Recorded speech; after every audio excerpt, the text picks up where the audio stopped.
This is Beth. Hi. Beth, just tell us a little bit of background about your academic history.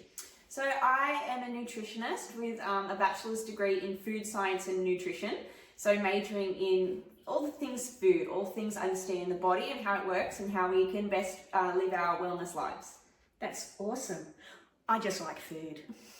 So what made you choose nutrition? I think when I was in high school, I had a really great group of friends, and one of my friends was also wanting to study nutrition, and that really inspired me, and we ended up doing a lot of research about what it would look like to do that, and a lot of the influencers at the time were also doing a lot of wellness content, and that just really inspired me to go and study.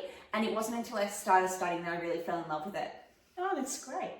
And from all that you've learned, have you been able to apply that to your life? Yeah, of course.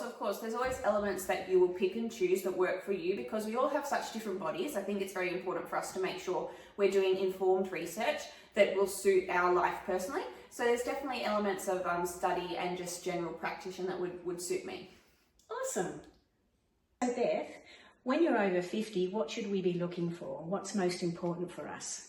Women over 50, once you reach that age, your nutrition becomes less about dieting and more about longevity. So you want to make sure you're hitting those three major factors of bone health, metabolism, and protein. So we're talking for bone health, things like calcium, so calcium-rich foods, and then metabolism, we're talking about like really good fats, healthy fats, avocados, nuts, seeds, maybe things like fish, and if those things don't suit you, then a supplement that really works. And then when we're talking protein, it's really high, good quality proteins that will ensure our protein stores that are depleting are really strong and healthy, and incorporating some form of strength training, especially for the 50s and 60s.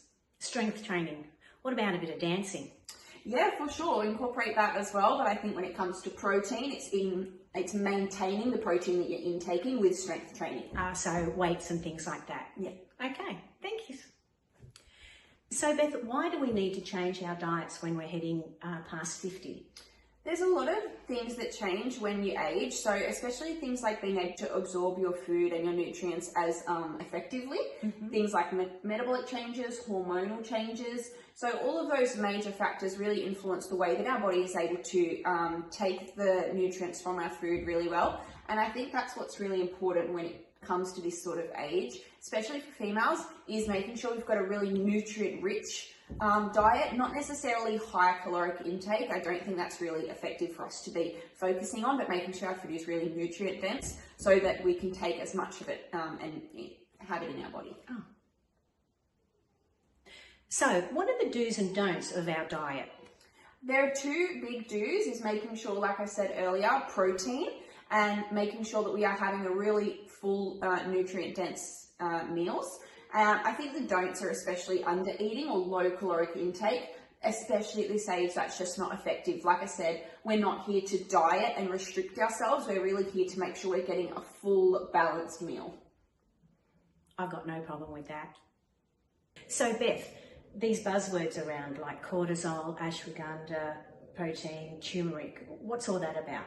Yeah, definitely. I think there's a lot of buzzwords that go around, especially in media. Marketing is such a huge thing. People are always going to try and sell you something or tell you something is effective when it's not. So I think there are definitely truths. It's just very important for you to do your own research and make sure that the research you're consuming is not is always from a regulated source or always from a really high quality good source of news.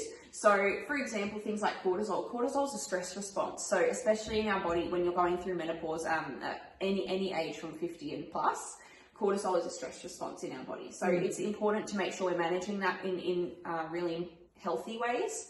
So making sure we're eating a lot, eating balanced, and managing that really well. And I think especially when it comes to other things like your ashwagandha, your milk thistle, your turmerics, make sure you're doing your research on those because they are effective. But it's just about how effective and when it's purposeful for us to take them, because not everyone is going to suit a turmeric, but not everyone's going to suit a milk thistle. It's important for you to make sure you're doing your research.